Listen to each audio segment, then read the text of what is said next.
हमारे डीएनए से उत्पन्न है, जो हमारे शरीर से उत्पन्न है, चाहे हमने किया हो या किसी और ने किया हो, उसे पुत्री मानेंगे। ठीक है, ध्यान से पढ़ना जो आपने 28 कहा।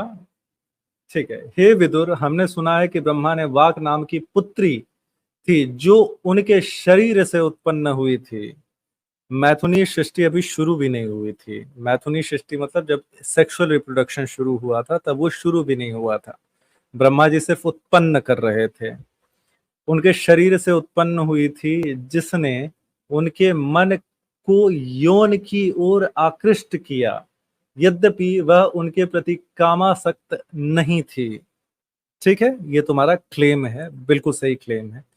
लेकिन जब हमारे में ब्रह्मा आसक्त हुआ, उस अनंत कल्प के अनंत ब्रह्मांडों के एक ब्रह्मांड का ब्रह्मा जब आसक्त हुआ, तो उसको मारीची क्या समझाते हैं, ध्यान से सुनना। ये तुम्हारे ज्ञान के लिए ही, ये मनुष्य के ज्ञान के लिए है और आवश्यक है।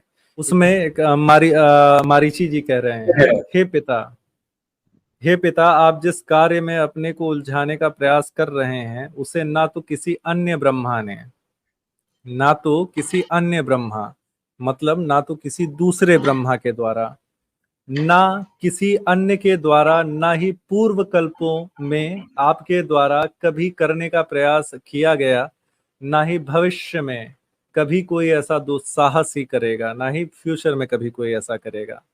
आप ब्रह्मांड के सर्वोच्च प्राणी हैं, अतः आप अपनी पुत्री के साथ संभोग क्यों करना चाहते हैं और अपनी इच्छा को वश में क्यों नहीं कर सकते। ध्यान से सुनना। अनंत कल्प होते हैं, अनंत कल्पों में अनंत ब्रह्मांड बनते हैं, उनमें से किसी एक ब्रह्मा की कहानी है।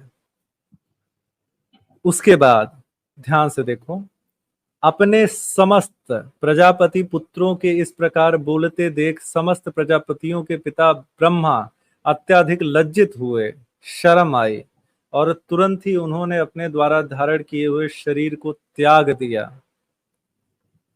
मर गए। ये सिर्फ सिखाने के लिए है कि अगर कभी दिमाग में ख्याल भी आ जाए अपनी पुत्री के प्रति आसक्त होने का, तो आपको मर जाना चाहिए। ये देखो क्या लिखा है, ध्यान। ठीक है, अपने शरीर को तुरंत त्याग देना है। जीवों के नायक ब्रह्मा ने इसे अपने उदाहरण से दिखला दिया। ब्रह्मा की आयु असीम होती है, किंतु उन्हें अपने घोर पाप के कारण, जिसे उन्होंने मन में केवल सोचा ही था, जिसे उन्होंने मन में केवल सोचा ही था, वास्तव में किया नहीं था, अपना शरीर त्यागना पड़ा। अब आप किसी भी इंसान से पूछ लो शरीर त्यागने का अर्थ क्या होता है।